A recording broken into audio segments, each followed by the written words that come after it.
So, usually when we talk about a global crisis, there's this built-in expectation of geographical containment. Right, like a natural disaster or something. Exactly. Think of a storm.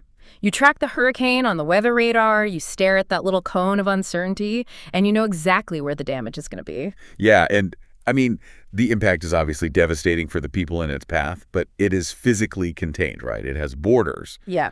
It has a clearly defined beginning, middle, and end, which basically allows the rest of the global system to kind of absorb the shock. But when you start digging into the stack of sources we have for today's deep dive, that traditional weather radar is just, it's lighting up everywhere all at once. Oh, absolutely. We are looking at a landscape right now in July 2026 that completely defies containment. So our mission today is to unpack a world that is experiencing literal and geopolitical fires simultaneously. Which is a lot to take in.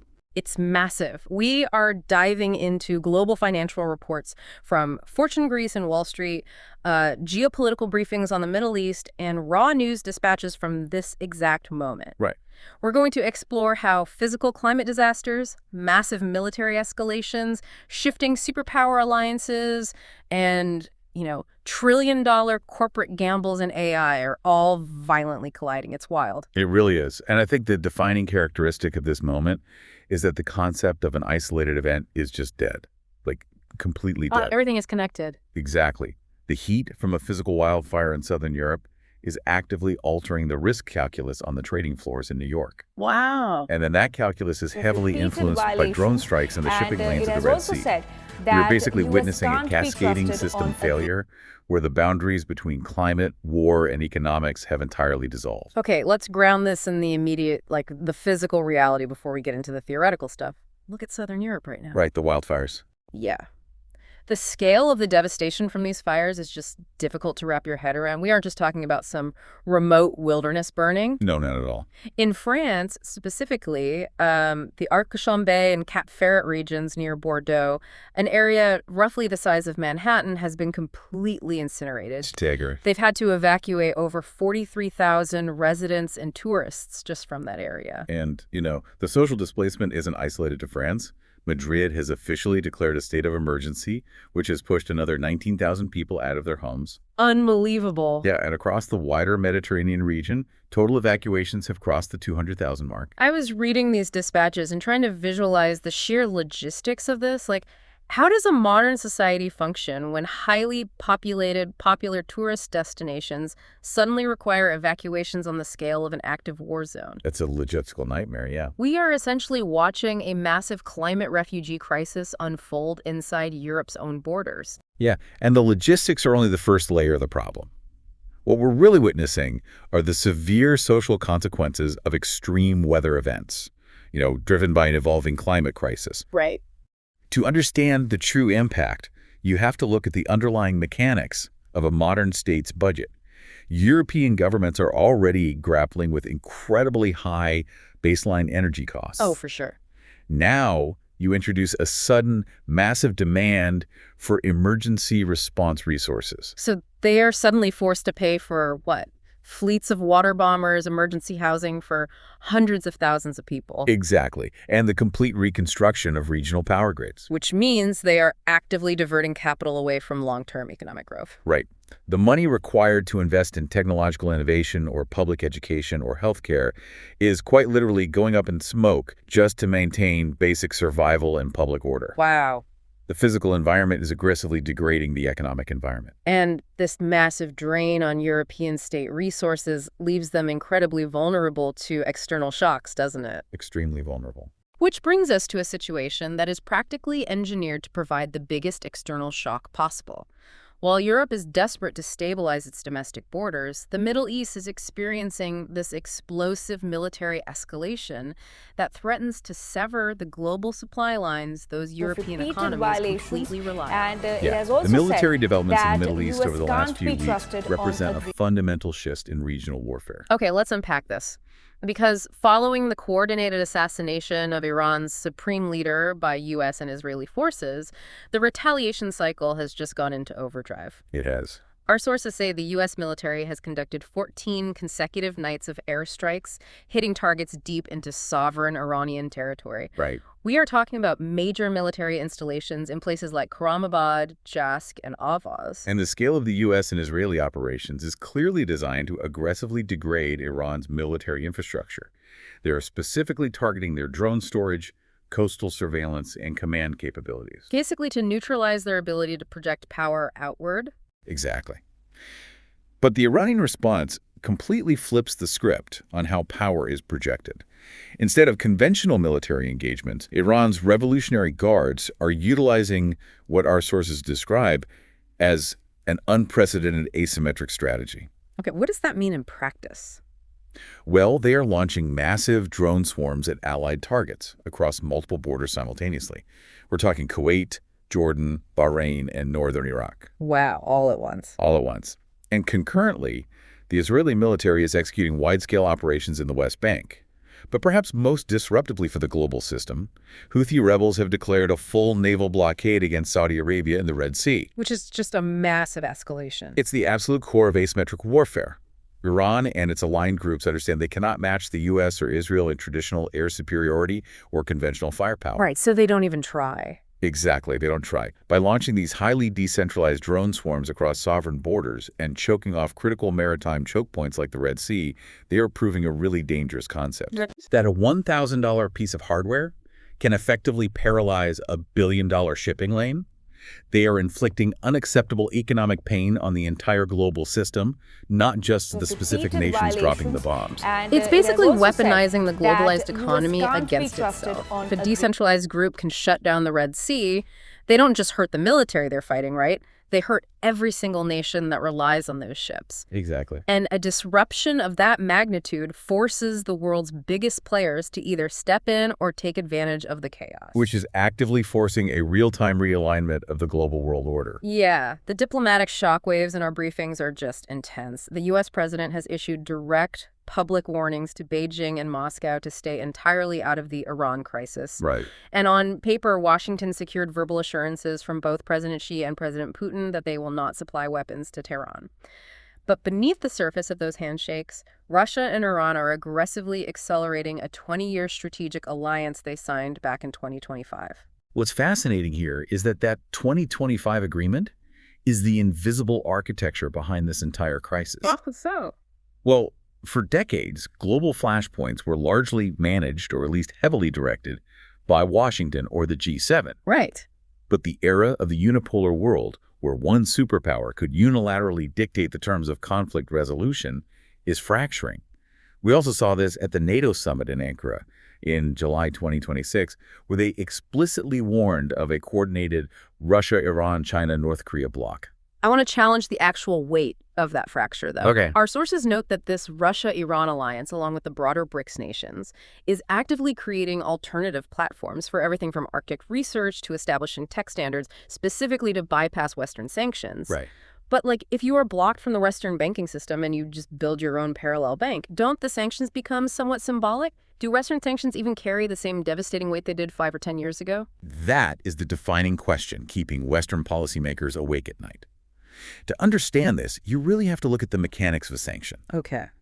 Historically, sanctions worked because the U.S. and Europe held a monopoly on the global economic oxygen, specifically the SWIFT banking system and the U.S. dollar. If you were cut off, your economy suffocated. Because you literally couldn't clear a transaction across borders to buy food or sell oil. Precisely. But the Russia-Iran 2025 framework and the broader BRICS expansion is essentially the construction of an alternative life support system. Wow. They are building non-dollar clearinghouses and direct bilateral trade routes. Sanctions still cause massive friction. I mean, we see significant social unrest and inflation inside Iran right now, but they're no longer the ultimate guaranteed kill switch they used to be. And when you have an alternative financial system emboldening these nations, they are far more willing to clash over global physical choke points. Which brings the geopolitical theater directly into the listener's wallet. The friction from these alternative alliances is directly empowering the Houthi blockade in the Red Sea and Iran's threats to the Strait of Hormuz. This is exactly where abstract geopolitical theory becomes a brutal economic reality. Right, because the energy market is in a state of absolute panic right now. Because of these blockades, the price of Brent crude oil has surged past $100 a barrel. It's incredible. And it gets worse. Goldman Sachs is projecting it could hit $120 by October. RBC Capital is taking it a step further, warning that a wider regional war could push it to an all-time record of $150 a barrel. And the mechanism driving this price spike isn't just a fear of oil fields burning. No. No, it's the utter paralysis of maritime logistics. Yeah, our sources describe this impossible catch-22 that global shipping companies are facing. Apparently, Iran is allegedly demanding illegal tolls around $1 to $2 per barrel for safe passage through these straits. If a shipping executive decides to pay that toll just to get their cargo through, they violate U.S. sanctions. And the immediate penalty for that is the loss of their international maritime insurance. And you have to understand, maritime insurance is the invisible glue of global trade. Without it, a ship legally cannot dock in almost any major port in the world. But if the shipping company refuses to pay the toll to maintain their insurance, they risk having a $100 million vessel attacked and sunk by a drone swarm. Yeah. So you either become legally uninsurable or you become a physical target in the ocean. It's an impossible choice. The only viable third option is to reroute the vessels entirely, sending them all the way around the southern tip of Africa. Which is a massive detour. Massive. Yeah. That adds weeks to the transit time, burns millions of dollars in extra fuel, and drastically reduces the total number of ships available globally at any given time. And as if expensive oil and paralyzed shipping weren't enough, the global trade environment is getting hit with friendly fire. Yeah, the tariffs. Exactly. The U.S. is simultaneously imposing new 10% to 12.5% tariffs on 60 different trade partners, including the European Union, citing forced labor claims. Right. At the same time, Washington is threatening the EU over multi-billion-dollar fines that European regulators levied against American tech companies. So setting aside the political justifications for these tariffs, the mechanistic reality for Europe right now is incredibly harsh. They are being crushed by a dual macroeconomic squeeze. It's like trying to run a marathon while someone is simultaneously siphoning your blood and strapping lead weights to your ankles. That's why, yeah. Like your energy costs are bleeding you dry, and the tariffs are weighing down your ability to export anything you manage to actually produce. That is a highly accurate visualization, actually. When you combine the soaring cost of the energy required to power a factory with aggressive tariffs that make it mathematically harder to sell the goods that factory produces, the inevitable result is runaway inflation and severely compressed profit margins. Which is terrifying. Yeah. And this brings us to a crucial financial indicator from the sources. European bond yields are hitting 15-year highs. Okay, I need you to translate that into plain English for me. When we say German or European bond yields are hitting 15-year highs, how does that actually impact a government trying to manage all this chaos we just talked about? Right, okay. Think of a bond yield as the interest rate a government has to pay to borrow money. When the yield goes up, borrowing becomes more expensive. Got it. Governments issue bonds to fund massive projects like the climate disaster relief and infrastructure rebuilding we discussed in France and Spain earlier. Right, the wildfires. Exactly. When bond yields hit 15-year highs, it means the cost of borrowing that emergency cash is skyrocketing right at the exact moment the state's coffers are being drained by the crisis. It creates an economic doom loop. So what does this all mean for you, the listener? Right. How does this hit home? Exactly. How does a complex bond yield or a blockade in the Red Sea actually reach your front door? Well, when shipping companies have to sail around the entire continent of Africa, those millions in extra fuel costs don't just vanish into the ether. No, somebody pays for that. When oil hits $100 a barrel, the truck delivering produce to your local grocery store pays drastically more for diesel.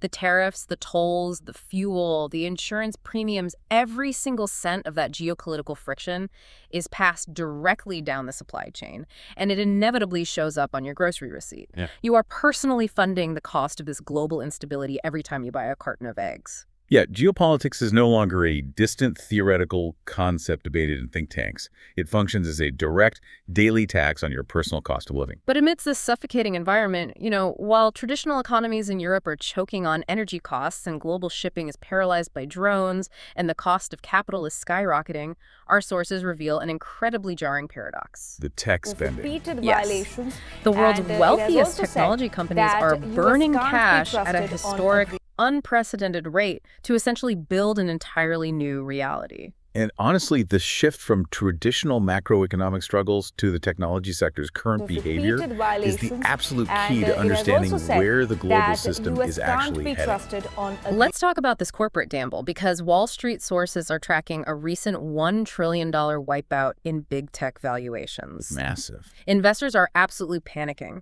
And the reason comes down to a massive imbalance between operating costs, or OPEX, and capital expenditures, CapEx. Right. These tech giants are spending astronomical amounts of money on CapEx specifically for AI infrastructure, while their day-to-day OPEX is rising. And the immediate quarter-over-quarter profitability of this AI simply isn't materializing yet. Which is a problem because Wall Street is notoriously myopic. They operate on a quarterly timeline, and they demand immediate returns on invested capital. And they are staring at balance sheets that are frankly terrifying if you only care about this quarter. Take Alphabet, Google's parent company. Their fundamental business is incredibly healthy. They reported Q2 revenue up 24%, and Google Cloud revenue jumped a massive 82%. That's huge growth. It is. But they terrified the markets because their CapEx for just that one quarter was $44.92 billion. And they are projecting they will spend up to $205 billion on AI CapEx for the entirety of 2026. Wow. Because of this massive infrastructure spend, Alphabet actually reported a negative free cash flow of $5.9 billion.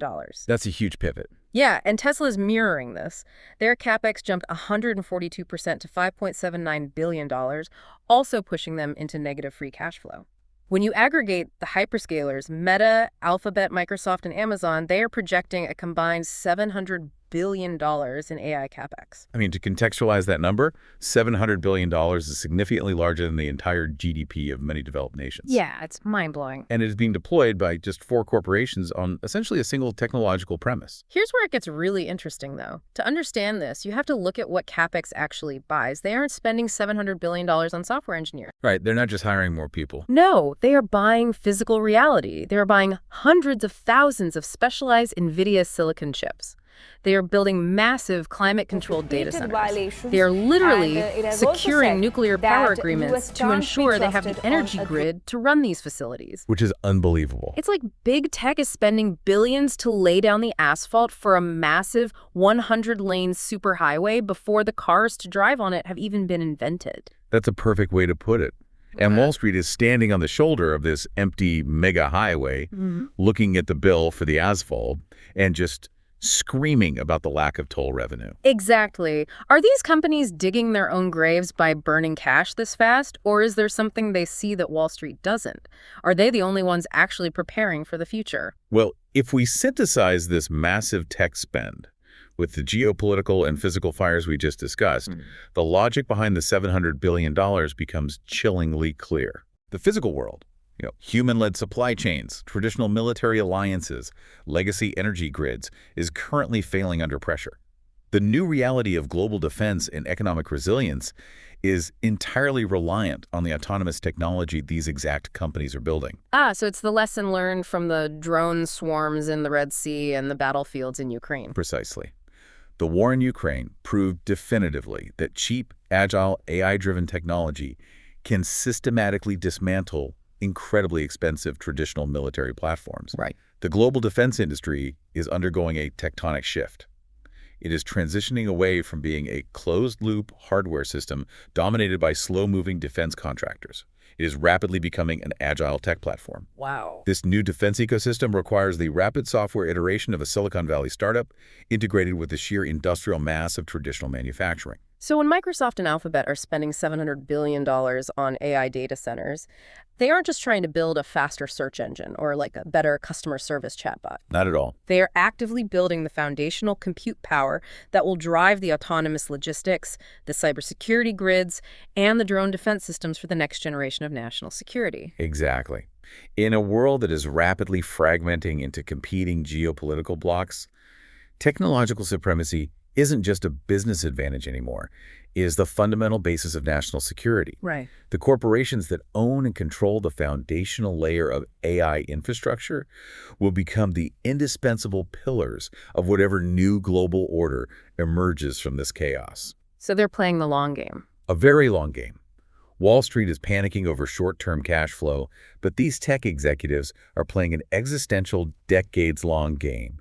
They understand that in a rapidly destabilizing world, the ability to process unimaginable amounts of data, Repeated adapt violations, instantly to supply and chain it has shocks, and also deploy said autonomous that systems is US literally can't the be only trusted mechanism on for a survival. The underlying theme of everything in our sources today is agility. Yeah, definitely. Whether you are a European state government trying to figure out how to evacuate 40,000 citizens away from a superfire, or a logistics company trying to thread a cargo ship through a drone blockade in the Middle East, or a tech giant burning billions to secure the foundational layer of artificial intelligence, you are participating in a moment of extreme, unprecedented transition. Yeah, and legacy systems, the old diplomatic alliances, the traditional economic models of unhindered globalized trade, they're simply mechanically incapable of processing the reality of July 2026. We are living through a moment where the actual tectonic plates of the world order are shifting.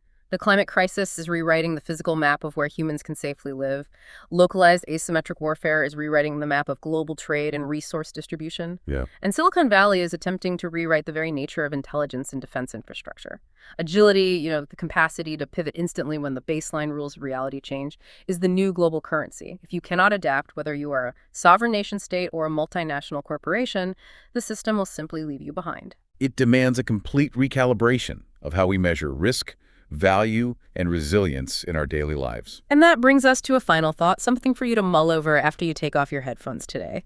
We've spent this entire deep dive mapping out how the physical world is fracturing into isolated, competing blocks, like the West decoupling from the emerging BRICS, Russia, and Iran alliance. Right. And we've detailed how the future of AI requires massive, globalized supply chains and unthinkable amounts of energy to function.